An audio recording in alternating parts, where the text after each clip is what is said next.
नमस्कार। प्रभात खबर के digital section में आपका स्वागत है। प्रभात खबर के डिजिटल सेक्शन में हम एक नई शुरुआत करने जा रहे हैं। हम एक नया शो ला रहे हैं हेल्थ के पर। इस शो का नाम होगा हेल्थ इज वेल्थ। इस शो में हम एक शहर के नामचीन शख्सियत के सामने आपको पेश करेंगे। उनसे स्वास्थ्य से संबंधित विभिन्न प्रकार की समस्याओं और उनके निजात पर चर्चा करेंगे। इसी कड़ी में आज हमारे साथ रिम्स के निदेशक और जाने माने न्यूरोसर्जन डॉक्टर राजकुमार जी हैं। चलिए हम उनसे बातचीत करते हैं और ब्रेन से संबंधित ब्रेन स्ट्रोक, ब्रेन की सर्जरी और तमाम चीज़ों पर चर्चा करनी। सर, आपका बहुत बहुत स्वागत है हमारे इस डिजिटल सेक्शन में। सबसे पहले तो आपसे जानना ये चाहेंगे कि ब्रेन स्ट्रोक है क्या और इसकी पहचान कैसे हो? हाँ, राजीव जी, thank you very much. Prabhat Khabar के श्रोताओं को भी मेरी तरफ से धन्यवाद। ब्रेन स्ट्रोक एक निग्लेक्टेड एंटिटी है। जैसे आप अक्सर सुनते होंगे हार्ट अटैक हो गया जी। लेकिन जब ब्रेन की बात आती है तो हम स्ट्रोक का नाम सुनते हैं, ब्रेन हिमरेज का नाम सुनते हैं। एक्चुअली में इसको कहना चाहिए ब्रेन अटैक। जी। तो जिस तरह से हार्ट अटैक कैटास्ट्रॉफिक होता है, जिसमें मौत हो जाती है अगर सही टाइम पे ट्रीटमेंट ना मिले, उसी तरह से स्ट्रोक, ब्रेन अटैक मतलब स्ट्रोक हो गया। स्ट्रोक आप कई बार सुनते ही होंगे। स्ट्रोक का मतलब मोटे मोटे तौर पर यह है कि हमारे ब्रेन एक ऐसा ऑर्गन है जिसमें 2 मिनट भी अगर ऑक्सीजन न जाए तो उसकी सेल मरने लगते हैं। और बनाने वाले ने कुछ ऐसा बनाया हुआ है कि ब्रेन की सेल जो मर जाती हैं वो मर गई हमेशा के लिए, वो जी नहीं सकती है, नई सेल नहीं बनती है। बाकी बॉडी में अगर कहीं भी आपको चोट लग जाए या चीरा लग जाए या घाव हो जाए तो आप देखते हैं भर जाता है कुछ दिन में। ब्रेन में कुदरत ने ये आर्ट नहीं दी है। वहां जो चीज मर गई वो मर गई, उसका फंक्शन दूसरे सेल टेक ओवर करते हैं, कर सकते हैं, पूरा नहीं, पार्टली। तो अब स्ट्रोक में क्या होता है, 2 तरह की प्रॉब्लम्स होती है राजीव जी। ब्रेन में नेटवर्क है धमनियों का जो हर सेल को खून की सप्लाई कर रहा है। अब अगर कोई धमनी ब्लॉक हो गई तो उसके आगे खून की सप्लाई बंद हो गई और सेल जो है वो सूजन, जब उनकी इंसल्ट होगी तो स्वेलिंग होगी, ऑक्सीजन नहीं मिलेगी, ग्लूकोज नहीं मिलेगा तो सेल मरने लगेंगे। सेल मरने लगेंगे तो आसपास भी सूजन होगी, तो ब्रेन का प्रेशर बढ़ेगा। तो ये जो प्रक्रिया है जिसमें खून की सप्लाई या तो कट हो जाए, चाहे वो बड़ी धमनी से कट हो जाए और चाहे छोटी धमनी से कट हो जाए, बहुत सारी धमनियां हैं ना ब्रेन जी।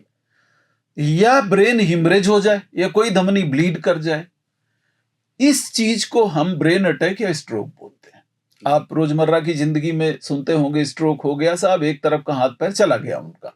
स्ट्रोक का मतलब यही है कि ब्रेन की किसी हिस्से में खून की सप्लाई अरेस्ट हो जाए, परमानेंट हो या टेम्परेरी हो, या ब्रेन में कहीं हिमरेज हो जाए। इन दोनों चीजों को हम स्ट्रोक कहते हैं। अब यहां यह भी बता दें कि स्ट्रोक जो है वो उसका इंसिडेंस बहुत बढ़ रहा है। हमारे देश में ऐसा प्रिज्यूम किया जाता है कि 145 पर लाख लोगों को स्ट्रोक हो जाता है। अगर 1 लाख लोग देखे जाएं तो उसमें 145 को स्ट्रोक हो जाता है, जो छोटा नंबर नहीं है, इट्स क्वाइट सिग्निफिकेंट। अब स्ट्रोक अगर हम दुनिया भर की बात करें तो 60 इयर्स की एज के बाद, हार्ट अटैक के बाद स्ट्रोक से डेथ दूसरे रैंक पे आती है। इसका मतलब यह हो गया कि स्ट्रोक जो है वो मेजर काज है डेथ का। हार्ट अटैक के बाद अगर दूसरी चीज कोई मार रही है 60 साल की उम्र के बाद, वो स्ट्रोक है। इसलिए स्ट्रोक बहुत इंपॉर्टेंट सब्जेक्ट है, टॉपिक है, और इसमें लोगों को जागरूकता होनी चाहिए, जानकारी होनी चाहिए। आपने अच्छा टॉपिक चूज किया है, प्रभात खबर को इसके लिए बहुत बधाई। सर, ये जो ब्रेन स्ट्रोक है, ये बड़ी चिंता की बात यह है कि ये कम उम्र के युवाओं में भी देखा जाने लगा। तो वजह क्या है सर? क्या कारण है इसका? बहुत अच्छा सवाल है। उसको हम लोग कहते हैं स्ट्रोक इन यंग। और ये अब इसका जब मैं ट्रेनिंग करता था 92 93 में, तो ये टर्म इस्तेमाल होना शुरू हुआ था। और देखिए आज आप भी जानते हैं स्ट्रोक इन यंग। ये इसका मतलब ये है कि पहले तो 60 या 55 के बाद ही स्ट्रोक होता था, या हिमरेज हुई तो जल्दी भी 35 के बाद कभी हो जाती थी। अभी क्या है कि जो हमारा मॉडर्नाइजेशन हो रहा है, जिसमें हम बहुत प्राउड फील करते हैं, आप देखते हैं किसी की भी लाइफ अगर आप जाएं तो वो खुश दिखाई तो पड़ेगा, लेकिन आप जानते हैं हैप्पी इंडेक्स में हमारा कंट्री बहुत पीछे है, नीचे है। तो ये क्यों होता है, इसका अगर एक सेंटेंस में मुझे जवाब देना पड़े तो मैं कहूंगा स्ट्रेस। दूसरा अगर कहूंगा तो सेडेंटरी हैबिट्स, कि हम कार पे बैठते हैं, कार से उतर जाते हैं, ऑफिस में आए बैठे रहते हैं, एसी चलता रहता है, हम बॉडी को कहीं एक्सर्ट कर ही नहीं रहे। तो सेडेंटरी हैबिट्स हैं, बॉडी को हम एग्जॉस्ट नहीं कर रहे हैं, ड्रिंक कर रहे हैं, स्मोक कर रहे हैं, मोटे हो रहे हैं, डायबिटीज डेवलप कर रहे हैं, टेंशन ले रहे हैं। ये सारे के सारे कारण जैसे जैसे जो पहले एडवांस एज में होते थे अभी अर्ली एज में जो होने लगे हैं, इसकी वजह से हमारे देश में स्ट्रोक का इंसिडेंस यंग पॉपुलेशन में भी बढ़ गया है। और मुझे लगता है ऐसे उपाय होने चाहिए कि कुछ ऐसा होना चाहिए, प्रोबेबली शायद आने वाले दिनों में हो ही जाएगा, कि इनकी यंग्स की भी स्क्रीनिंग करना जरूरी हो जाएगा। जी सर, आपने कहा स्ट्रेस और टेंशन, तो सर कॉरपोरेट जगत है, काम करने वाले युवाओं की संख्या है ज़्यादा हो गई है, तो ऐसे में काम का भी बोझ है, स्ट्रेस तो आपको सब जगह है, तो वो स्ट्रेस कैसा स्ट्रेस जो हमको हानि पहुंचा रहा है सर? स्ट्रेस कोई भी हो बॉडी में, हर स्ट्रेस से हमारी बॉडी में कुछ हार्मोन होते हैं जिनको हम कैटाकोलामिन्स कहते हैं, वो कैटाकोल रिलीज होते हैं, और वो जब रिलीज होते हैं तो हर ऑर्गन की गति बढ़ती है, जैसे हार्ट रेट भी बढ़ता है, ब्रीदिंग रेट भी बढ़ता है, और जब ये बार बार बढ़ेगा तो ब्लड प्रेशर भी बढ़ेगा, और इसके साथ ही साथ बॉडी में ब्लड का शुगर लेवल भी बढ़ेगा। तो ये सारी चीजें जब बढ़ती हैं तो डबल चीजें हम खरीद लेते हैं, हाइपरटेंशन ले लेते हैं और डायबिटीज ले लेते हैं, और इसी तरह की तनाव से बहुत सारी डिप्रेशन ले लेते हैं। अगर वो तनाव सही टाइम पे रिलीज नहीं हुआ है, उसका सही उपचार नहीं हुआ है, उसकी कोई रेमेडी नहीं मिली, तो धीरे धीरे वो डिप्रेशन में कन्वर्ट हो जाता है। तो ये इनसे बचा कैसे जाए जो आपने पूछा, ये बहुत अच्छा सवाल है। मैं 2-3 चीजें, मुझे लगता है ये बाद में चर्चा करें कि बचाव कैसे किया जाए। वैसे मोटे मोटे तौर पर अगर आदमी सुबह उठ के थोड़ा मेडिटेशन करे, माइंड को अपने फोकस करे, एक्सरसाइज करे, हल्का म्यूजिक कभी शाम को सुने, और कोशिश ये करे कि ऑफिस का टेंशन ऑफिस में छोड़ के घर में जाए, तो घर में एक ऐसे मिलियू में जाए जहां अपने बच्चों के साथ, अपनी फैमिली के साथ उनके सुख दुख बांटे, दूसरों से पूछे कि आपका दिन कैसा रहा, हमारा दिन कैसा रहा, और कम से कम घर में एक कोशिश ये हो कि एक प्लेजेंट एनवायरनमेंट हो, और जहां एक कमरा ऐसा भी हो कि जहां 20-30 मिनट के लिए वो सॉलिट्यूड में आदमी, जिसको हम मेडिटेशन भी कह सकते हैं, ये माइंड की ट्रेनिंग है। इनफैक्ट हमारे यहाँ इसको पूजा के भाव में मेडिटेशन कहते हैं।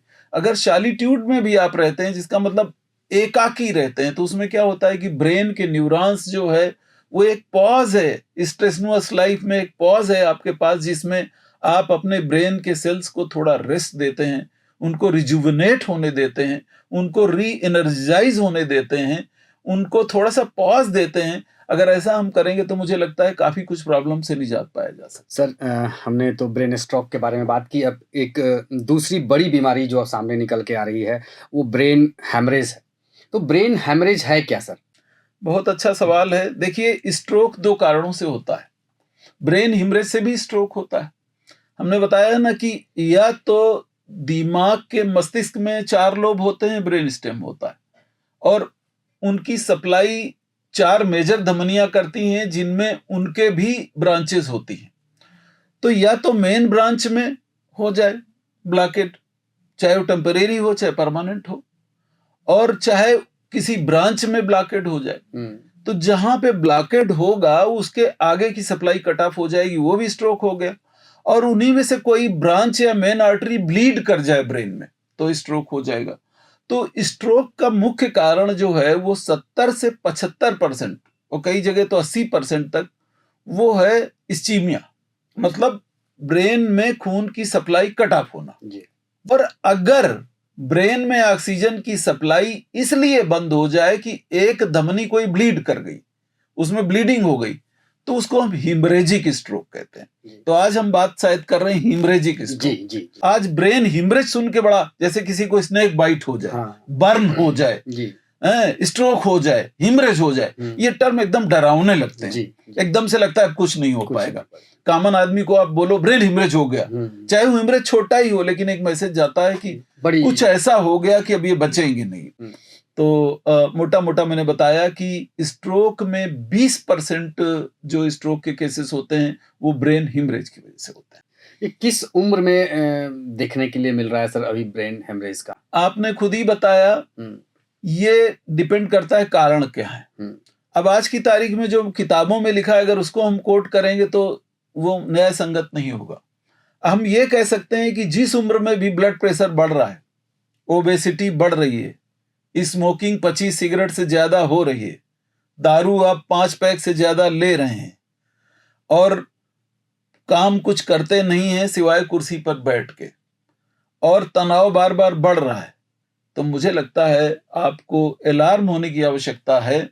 अच्छा, ये भी बता दें कि हाइपरटेंशन जो ब्लड प्रेशर है 70 से 75% ब्रेन हिमरेज का, जिसको हम स्पॉन्टेनियस इंट्रासेरेब्रल हिमरेज कहते हैं, ये टर्म याद करने की जरूरत नहीं है, जिसको हम स्पॉन्टेनियस इंट्रासेरेब्रल हिमरेज कहते हैं, उसका कारण 75% लोगों में हाइपरटेंशन है। तो हाइपरटेंशन को रोकने के 2 तरीके हो सकते हैं। हाइपरटेंशन क्या है? वो लाइफ स्टाइल डिजीज है, बीमारी आप खुद ही खरीदते हैं। गए 3 बार बढ़िया बढ़िया खाया, तला भुना खाया, दारू के साथ खाया, सलाद के साथ खाया, मुर्गा मिल गया तो और खा लिया है, शाम को भी खा लिया, सुबह भी खा लिया, और काम के नाम पे जीरो, शरीर चला नहीं। आपका ओबेसिटी बढ़ेगी, ओबेसिटी बढ़ेगी तो हाइपरटेंशन बढ़ेगा, हाइपरटेंशन बढ़ेगा, ओबेसिटी बढ़ेगी तो डायबिटीज बढ़ेगी, लीवर पे भी लोड पड़ेगा, किडनी पे भी लोड पड़ेगा। अब जब वहां लोड पड़ रहा है तो ये कैसे मान सकते हैं कि ब्रेन की धमनियों पे लोड ना पड़े? अब ब्रेन की धमनियों पे लोड अगर पड़ेगा तो वो 2 तरह की कारण है, एक तो हाइपरटेंशन और दूसरा एक एमाइलॉइड डिपॉजिट हो जाता है, जिससे ब्लड की धमनियां जो है वो संकरी हो जाती हैं और उनकी वाल जो है, धमनियों की जो दीवार होती है वो कमजोर हो जाती है। तो उसकी वजह से हिमरेज जो होती है वो लगभग 75% केसेस में, अगर टोटल ब्रेन हेमरेज के केसेस लिए जाएं तो 75% केसेस में मोटा मोटा ब्रेन हेमरेज का कारण या तो हाइपरटेंशन है या एमाइलॉइड एंजियोपैथी है। जी सर, आपने कहा कि जैसे ब्रेन हेमरेज होने के बाद नाम सुनकर के ही लोग चौंक जाते हैं कि अब तो क्या होगा। तो आखिर में ऐसी विषम परिस्थिति में लोग किस डॉक्टर के पास जाएं इलाज कराने? ये बड़ा अच्छा सवाल आपने पूछा है। देखिए, इसको थोड़ा सा और मैं डिफाइन कर दूं कि 2 कारण हमने बताए ब्रेन हिमरेज के, एक तो हाइपरटेंशन हो गया, डायबिटीज हो गई, और बाकी जो शरीर की कंडीशंस हैं वो बताई। यहाँ पे ये भी बताता चलूं कि इसके बाद जो 20% कारण रह गए उनमें क्या क्या होते हैं, ये जानना जरूरी है। उसके बाद ये पता चलेगा कि किसके पास आपको जाना चाहिए, क्योंकि ये समस्या बहुत पढ़े लिखे लोगों में भी आती है और बहुत दूर दूर से फोन आते हैं कि डॉक्टर साहब ऐसा ब्रेन हिमरेज हो गया, इसको जाना किसके पास चाहिए? न्यूरोलॉजिस्ट के पास जाए, न्यूरोसर्जन के पास जाए, रेडियोलॉजिस्ट के पास जाए या फिजिशियन के पास जाए? कॉमन आदमी को नहीं पता। ये हम यहाँ क्लियर करेंगे। जो 20% कारण रह गए वो क्यों होते हैं? उसमें क्या होता है कि पैदाइशी विकार या कई और तरह की बीमारियां होती हैं, जैसे किडनी की बीमारी, पॉलीसिस्टिक किडनी है, पैदाइशी विकारों की वजह से, या डीजनरेशन एक टर्म आता है, उसकी वजह से एक गुल्मा सा बन जाता है धमनी की दीवार कमजोर होने की वजह से, उसको हम एन्यूरिज्म कहते हैं। अगर वो रप्चर हो गई तो धमनियां जो ब्रेन में जाती हैं उसके चारों तरफ पानी की कवरिंग होती है, जिसको हम CSF कहते हैं। वो पूरे के पूरे CSF के कॉलम जो है वो भर जाते हैं, और निलय भी हैं। जिस तरह हार्ट में निलय है उसी तरह ब्रेन में भी 4 निलय होते हैं, जिनको हम वेंट्रिकल कहते हैं। वहां भी ब्लीडिंग जाती है, और वो एक बड़ा खतरनाक टर्न होता है अगर उसमें भी, वेंट्रिकल में भी ब्लीडिंग हो गई। तो जो धमनियों के रप्चर होने से ब्रेन हिमरेज होता है, और उसी तरह धमनियां कई बार जो धमनियां, एक तो धमनी उनको कहते हैं जो खून को ब्रेन में सप्लाई करती, फिर कुछ ऐसी भी होंगी जो वापस लाएंगी, उनको हम वेन्स कहते हैं। वेन्स में कई बार पैदाइशी गुच्छा बन जाता है, वो फट जाती हैं उनमें जब प्रेशर पड़ता है, तो वो भी ब्रेन हिमरेज करता है। ब्रेन ट्यूमर कई होते हैं, करीब पूरे अगर कारण 25% में लिए जाएं तो 10% ब्रेन ट्यूमर ऐसे होते हैं जो ब्लीड कर जाते हैं। कोआगुलोपैथीज होती हैं। कोआगुलोपैथी मेडिकल टर्म बीच बीच में आ जा रहे हैं, मैं सरल करके बताना चाह रहा हूं। कोआगुलोपैथी का मतलब जैसे प्लेटलेट कम हो गए, किसी को ल्यूकीमिया है, ब्लड सेल्स नहीं बन रहे हैं जो कोआगुलेशन में हेल्प करते हैं, इस तरह की बहुत सारी बीमारियां होती हैं। या खून को पतला, हार्ट का ऑपरेशन हुआ, खून को पतला करने के लिए दवाई चल रही है, या कहीं धमनियां जाम हो गई हैं, वेन्स जाम हो गई, उसके लिए दवाई चल रही। इन लोगों को भी ब्रेन हिमरेज हो सकता है। इसी तरह और जो रेयर कारण है, जैसे कोकेन लोग लेते हैं, एम्फेटामिन लेते हैं, ये ड्रग एब्यूजर जो होते हैं, इनमें ब्रेन हिमरेज हो सकता है। ये कारण जानने लोगों को जरूरी है। फिर कुछ पैदाइशी बीमारियां होती हैं जिनमें ऑटोमेटिकली, जो जापान में ज्यादा होता है, मोया डिजीज जिसको हम कहते हैं, वो बच्चों में भी हो सकता है। सेकेंड डिकेड में, मतलब 18-19 साल की, 15 साल से ही वो बीमारी आने लगती है, उसमें भी हिमरेज हो सकता है। तो उसका तो आप कुछ नहीं कर सकते, लेकिन किस डॉक्टर के पास जाएं, इस पे आएंगे। इसी तरह प्रेगनेंसी में, जैसे एक्लेम्सिया हो जाता है, आपने सुना होगा, ब्लड प्रेशर बहुत बढ़ गया प्रेगनेंसी में, आप सुनते होंगे, फिर फिट्स आने लगे लेडी को, ब्लड प्रेशर बढ़ गया बहुत ज्यादा, फिर उनमें ब्रेन हिमरेज का। इन्फेक्शन हो गया जेनाइटल्स में, उनमें भी ब्रेन हेमरेज का चांस है। तो ब्रेन हेमरेज के हमने देखे जो 20% करीब जो कारण है, 75% तो हाइपरटेंशन से हो गया, 25% में जो कारण है वो हमने उसी ऑर्डर में बताया कि धमनी में गुल्मा बन जाए, वो फट जाए, धमनी में धमनियों का गुच्छा बना हो, वो फट जाए, दबाएं हों, या खून की ऐसी बीमारियां हो जिसमें क्लॉटिंग न होती हो, या ड्रग एब्यूजर्स हैं, या कुछ कंजेनाइटल पैदाइशी बीमारियां हैं, या प्रेगनेंसी से रिलेटेड काजेज हैं। ये सब कारण जो हैं वो किसी भी एज में हो सकते हैं। अगर स्पॉन्टेनियस ब्लीडिंग हुई है, ब्लड प्रेशर की वजह से, कहिए 45-50 के बाद अगर ब्लीडिंग हुई है, तो पहली चॉइस होना चाहिए कि आदमी न्यूरोलॉजिस्ट के पास जाए। अब आप पूछेंगे ये कैसे आपको पता है, वो मरीज को कैसे पता चले? तो मरीज को ये पता चले कि वो हाइपरटेंसिव है, वो मोटा है, थुलथुल है, ये तो मरीज को पता है, खूब दारू पी रहा है, ये भी उसको पता है, स्मोकिंग कर रहा है, ये भी पता है। तो अगर ऐसे मरीज को ब्लीडिंग होती है, इसको हम बड़े अच्छे भाषा में, लेमैन लैंग्वेज में डिस्क्राइब करते हैं कि ओबेस प्लिथोरिक हाइपरटेंसिव मैन, ओबेस मतलब मोटा, प्लिथोरिक मतलब बहुत बल्कि, हाइपरटेंसिव मतलब ब्लड प्रेशर वाला, सेन एंड साउंड जो बढ़िया है, वैसे देखने में अच्छा है, कोई प्रॉब्लम नहीं है, sane and sound man falls restless on the ground, वो जमीन पे धड़ाम से गिर जाता है। फिर neither he response to speeches, not to shoutings, not to shaking, चाहे आप उसको हिलाएं, चाहे बोलें जोर से, वो सुनता नहीं। और ब्रीदिंग उसकी स्टरटेरस हो जाती है, मतलब उसकी ब्रीदिंग जो है जर्की हो जाती है, और कुछ दिन में वो आदमी मर जाता है, कुछ देर में। तो इसमें डेथ का इंसिडेंस बहुत है।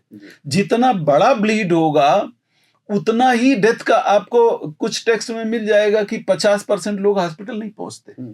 इसलिए अगर ब्रेन हिमरेज स्पॉन्टेनियस है, ओबेस प्लिथोरिक हाइपरटेंशन वाले आदमी को, तो ज्यादा चांस है कि उसको न्यूरोलॉजिस्ट की जरूरत है। न्यूरोलॉजिस्ट पहले ट्रीट करेंगे, अगर उनको लगता है वो तुरंत एसेस कर लेंगे, अगर उनको लगता है तो सर्जन के पास भेज देंगे।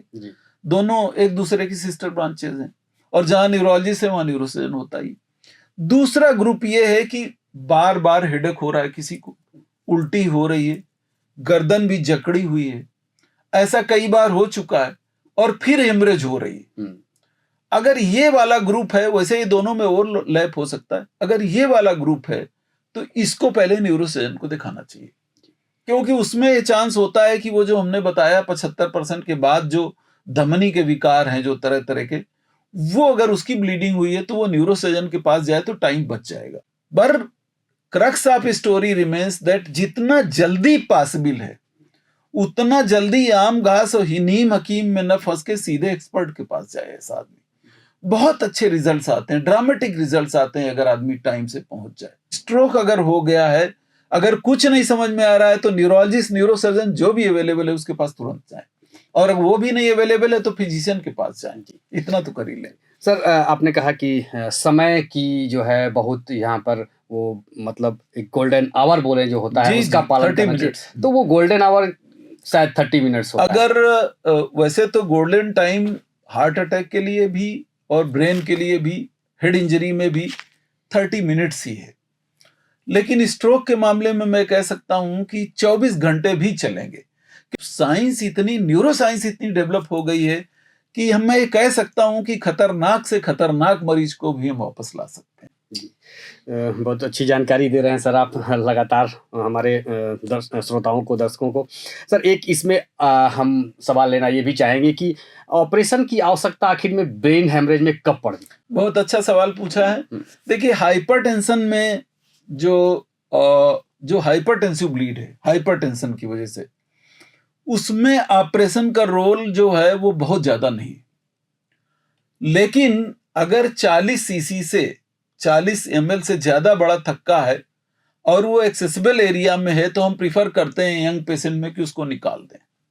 हालांकि रीब्लीड के चांसेस रहते हैं, आप ये भी बताता चलो।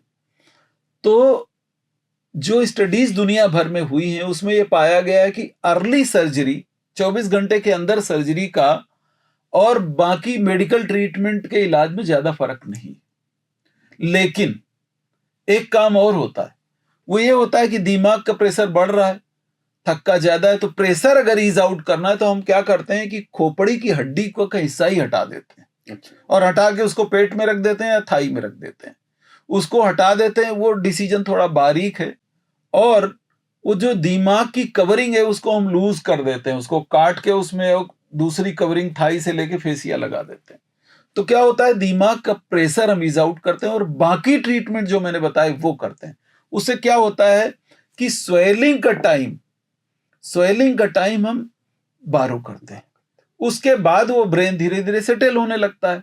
ऑक्सीजन पहुंचा दी, ब्रेन प्रोटेक्ट कर लिया, सीजर नहीं होने दिया। फिट्स भी पड़ते हैं जब सूजन होती है, तो फिट्स रोक लिए, मेटाबॉलिज्म बॉडी का अच्छा नॉर्मल रख दिया, बॉडी की रियोलॉजी नॉर्मल रख दी, बॉडी के रिक्वायरमेंट्स पूरे किसी न किसी मेथड से दे दिए, चाहे खाना राइस ट्यूब से दे दिया, पेशाब कैथेटर से निकाल दिया, बॉडी को चेंज करते रहे, पोजीशन चेंज करते रहे जिसमें खून न जमे मसल्स में, उनकी धमनियों में। ये सब काम, ये एक लंबी प्रक्रिया है। 5-6 पॉइंट इंपॉर्टेंट आपको बता रहे हैं। ये अगर हमने कर दिए और सूजन जब धीरे धीरे कम होने लगी तो हम उसका अल्टीमेट ट्रीटमेंट बाद में भी कर देते हैं। सर्जरी वहां भी आता है। अब अगर गले में ही धमनी पतली है तो आजकल, तो पहले सर्जरी होती थी, आजकल तो स्टेंटिंग भी हो जाती है, बाईपास सर्जरी भी हम लोग करते हैं। तो ऐसे ऐसे कई जगह पे ब्रेन हिमरेज में रोल है। दूसरा ये कि अगर धमनी का गुच्छा फट गया या धमनी में गुल्मा बना वो फट गया, उसमें तो 100% रोल है, उसमें तो सर्जरी ही करनी पड़ेगी।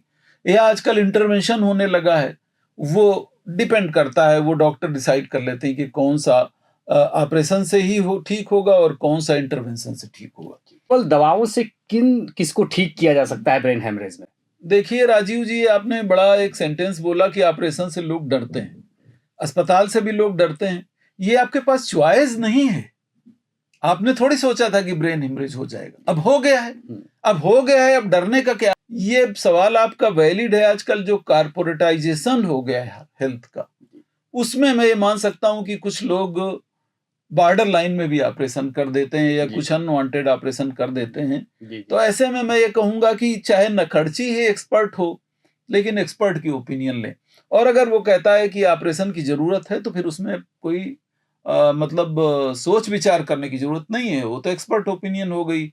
अब ऑपरेशन होना है तो होना है। और आजकल तो इतना अवेलेबल है डेटा कि आप नेट पे भी देख सकते हैं, थोड़ी इंफॉर्मेशन ले लें तो आपको पता लग जाएगा कि भाई जो डॉक्टर बता रहे हैं सही बता रहे हैं, गलत बता रहा है। अब वो सर्जरी की जरूरत उस पेशेंट को है कि नहीं, ये तो डॉक्टर ही डिसाइड करेगा। लगातार आप अच्छी अच्छी जानकारियां हम लोग को तो दे ही रहे हैं, लेकिन चलते चलते अगर हम ये बोलें कि एक जो आम आदमी अगर इन सब चीज़ों से बचना चाहे तो क्या वो एक माने आसान सा माने शब्दों में, सरल शब्दों में कि क्या करे वो जिससे वो इन सब चीज़ों से बचा रहे? देखिए, ये बहुत वैलिड सवाल है और आज की तारीख में बहुत ही ज्यादा रिलीवेंट है। 5-6 चीजें हर आदमी को करना ही चाहिए। एक तो सुबह उठ के ब्रश करके फ्रेश होके वॉक करे। अगर वॉक अवेलेबल नहीं है तो छत पे एक्सरसाइज करे और 30 मिनट रोज करे कम से कम, जिसमें लंग्स भी रिफ्रेश हो जाए, लंग्स की कैपेसिटी बढ़ जाए थोड़ी, और लंग्स के साथ साथ ऑक्सीजनेशन ब्रेन का हो जाए। ये एक तो चीज सबको करना चाहिए। दूसरी चीज डाइट बड़ी इंपॉर्टेंट है। जरूरी नहीं है कि ब्रिटिश स्टाइल में, अमेरिकन स्टाइल में हम 3 मील करें। एक एज के बाद से आफ्टर 45 जब आपका फिजिकल वर्क या यंग लोग भी जो फिजिकल वर्क नहीं कर रहे हैं वो अपनी डाइट पर फोकस करें। उतना ही खाएं, अच्छा होगा कि एक चपाती की भूख बनी रहे। 20-30% सलाद का रखें। जैसे इस समय क्या सीजन चल रहा है, जरूरी नहीं कि आप 250 रुपए के एप्पल लें। इस समय खीरा चल रहा है तो खीरा खाइए, किसने मना किया है? खीरा 20 रुपए 30 रुपए किलो मिल जा रहा है। ऐसे ही हर सीजन पे आपको मौसमी सब्जियां मिलेंगी, फल फ्रूट सब्जियां मिल जाएंगी। हरी सब्जियां खाएं, साग खाएं, उससे ब्लड का हीमोग्लोबिन बढ़ता है। साग समझते हैं ना आप? जी जी, जैसे चौलाई है, पालक है, मेथी है, इस तरह की सोया है, ये साग है। ये थोड़ा इनके लिए टेस्ट डेवलप करें। और अगर पॉसिबल हो, आपकी लाइफ टाइम देती है, स्ट्रेस तो आएगा। अगर हम कह दें स्ट्रेस कम करो, तो मैं नहीं समझता हूं कोई कम कर पाएगा। मैं नहीं कम कर पाता हूं सरकारी नौकरी की पूरी जिंदगी, फिर भी लाइफ स्ट्रेनवस रही। स्ट्रेस ना लें ये मैं नहीं कह सकता। स्ट्रेस आप नहीं ले रहे हैं, इसका मतलब आप रिस्पॉन्सिबल सिटीजन होने के चांसेस बहुत कम है आपके। स्ट्रेस तो होगा, लाइफ हसल बसल की। इसको कैसे काउंटर करना है? 30 मिनट आप शाम को या तो ग्रीन गार्डन में, या तो आपके पास कोई शांत कमरा है, उसमें 30 मिनट आप सिर्फ बैठिए और उस समय कोशिश करिए कि अपने दिमाग को खाली रखें।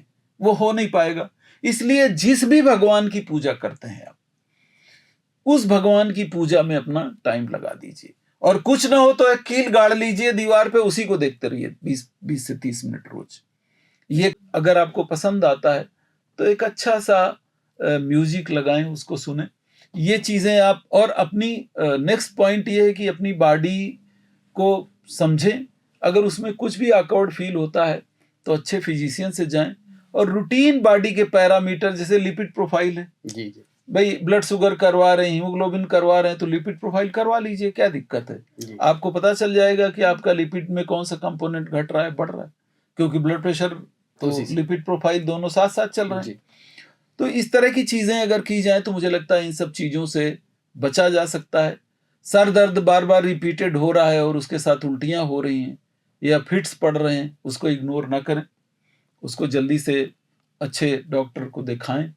ये सब चीजें अगर करेंगे तो मुझे लगता है कि prevention is always better than cure. तो देखा आपने कि डॉक्टर साहब ने कितनी महत्वपूर्ण जानकारी दी ब्रेन स्ट्रोक और ब्रेन हेमरेज के बारे में। उन्होंने कहा कि कैसे तनाव एक बड़ा काम हो रहा है, अनावश्यक तनाव नहीं लेना है। तनाव तो ज़िंदगी का हिस्सा है, लेकिन अनावश्यक तनाव की ज़रूरत नहीं है। हम इसी तरह अपने हेल्थ इज़ वेल्थ के शो में आपको लगातार शहर के नामी गिरामी डॉक्टरों को लेकर के आएंगे। अगली कड़ी में हम फिर एक नए डॉक्टर के साथ होंगे। तब तक के लिए आपका बहुत बहुत धन्यवाद। Thank you all for your attention. प्रभातखबर.com, विश्वास वही, रफ्तार नहीं।